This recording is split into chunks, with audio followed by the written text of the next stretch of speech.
Hey everybody, how you doing? It's Michael Burns with One Mic Out. I hope you're having a great evening.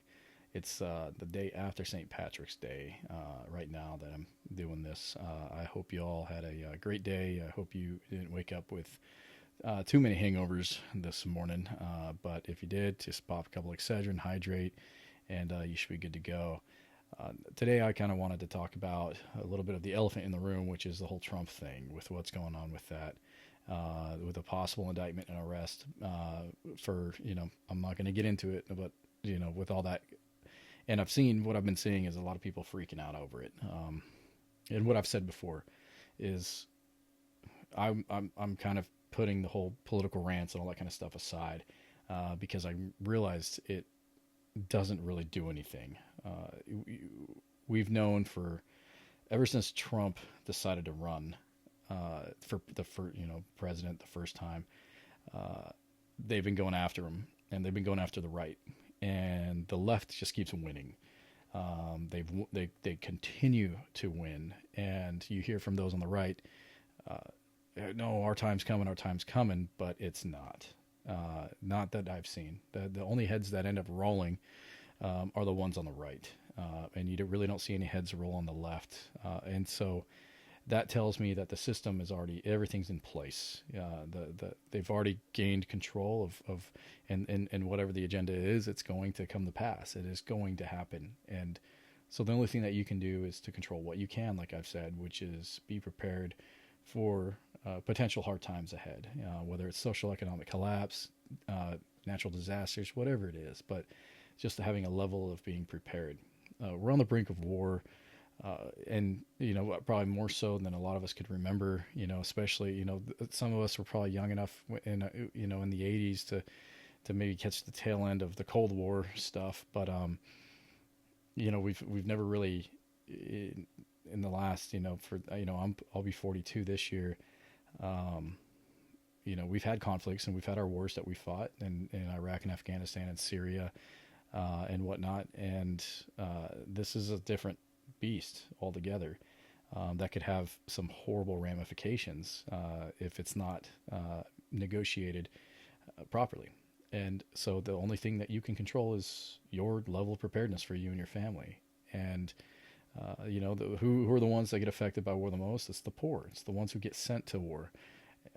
Playing, being as pawns for everyone up top, and then you pay for it.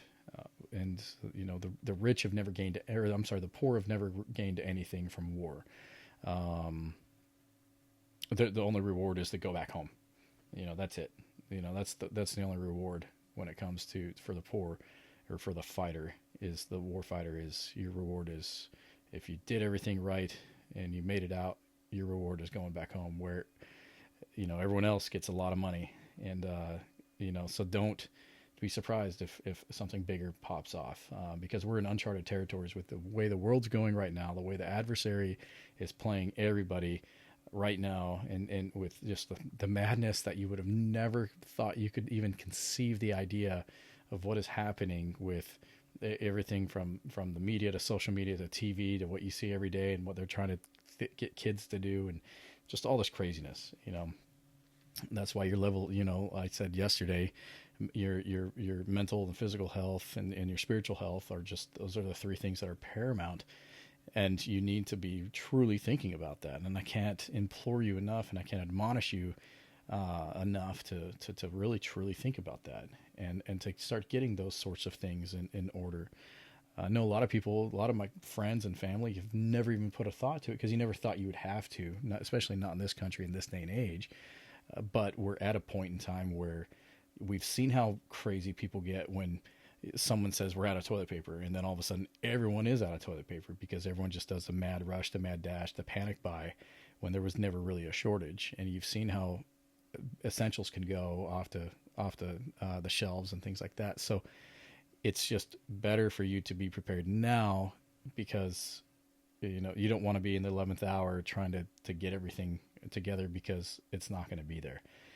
So again, I'll implore you, one more time, start to have those plans in place. Start to think about a go bag, have something in case you just have to go right now. start to think about if you have to stay, sit and squat and whatnot, that you have enough food storage to last you 6 months or greater, that you have water set aside and you have iodine tablets and all that kind of craziness, and you got enough batteries for the stuff that you would need, and stuff like that. Ham radios, if you got that. Fuck a license, pardon my French, but if things go down, they're going to really be checking for licenses and things like that, but having radios, AM, FM radios, and they got the wind up ones that will self power. They got solar chargers and things like that, which I have for phones and things like that too. If, all of a sudden a signal comes back, just all that kind of stuff, to just to start thinking about it. I would say make a list and Google, there's so many resources online that you can print off lists that will help you kind of get started with all that. But, right now, it might be too late to learn how to cultivate or things like that, but that doesn't mean you can't, figure it out later on with, buying and preparing for it now. But I would say buy as much dry goods and things like that you can, because, things could potentially get bad. And if they don't, then you're prepped for whatever. Hurricane comes down here in Florida. We get lots of those. Wherever you're at in the world, you could get, from, power outages due to wind or ice, snow and things like that, to earthquakes.